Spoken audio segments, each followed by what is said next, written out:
Dear Square, mind if we call you Square?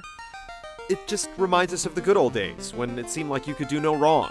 You've been our intrepid guide through mystical worlds, labyrinthine dungeons, and the occasional wacky sideshow over the years. But it seems as of late that the magic behind the fantasy has all but dried up. Things are definitely a lot different now, and it isn't just because of linear level paths, paradigm shifts, or DLC costumes. You've taken less risks, come out with fewer games, and focused on an ever-decreasing number of franchises in hopes of appeasing whatever dedicated fanbase still remains.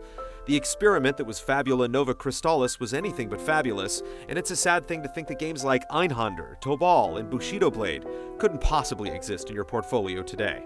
Even sadder is the fact that most people are still more interested in the almost mythical Versus 13 than whatever confirmed projects are actually due later this year. An important thing to remember is that sacred cows shouldn't be sacred, and a developer should have the room to explore and grow.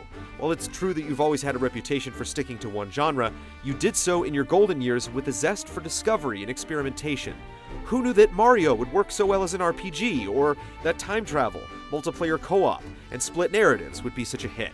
These days, it seems as if their successors are more interested in treading old paths than creating new ones of their own. Risks are scary, but most of all, they're expensive. Creativity shouldn't come at a premium. So, is this place special?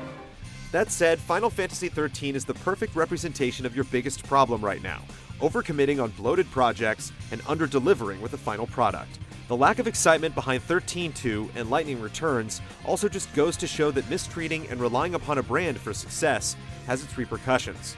Likewise, the debacle with Final Fantasy XIV provides a recent example of your long-running problems with mismanagement.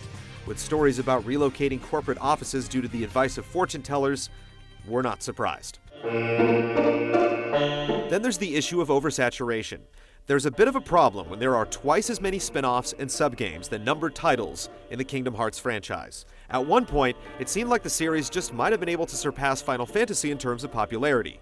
These days, it's only infamous for sending fans on a wild goose chase in terms of both story and games to purchase. The flood of lackluster mobile games and re-releases also bears mentioning. There are only so many times we want to buy Final Fantasy IV. Riku, please. Tell me more. We would be remiss not to mention things you've gotten right, however. We've seen plenty of fun and diverse titles on the handheld sector. Instead of burying Final Fantasy XIV, you've decided to issue a mea culpa and take another hard look at it. And as a publisher, you've done good by bringing Eidos's talent to bear with games like Deus Ex and Tomb Raider. Even reaching out to fans with a public survey on Agni's philosophy shows some real connection with the players that didn't seem to exist at all in the past. For the record, we do hope that the next Final Fantasy game does switch it up in the same fashion.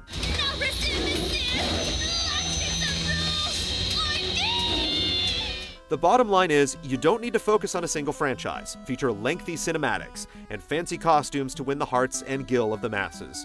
Just the talent of your staff and the determination to be better. You were once a leader in Japanese game development. Strive to set an example once again. And that's something, Mr. Hashimoto, we can definitely be excited about. Sincerely, GameTrailers. Thank you so much. Thank you so much. See you soon. Bye.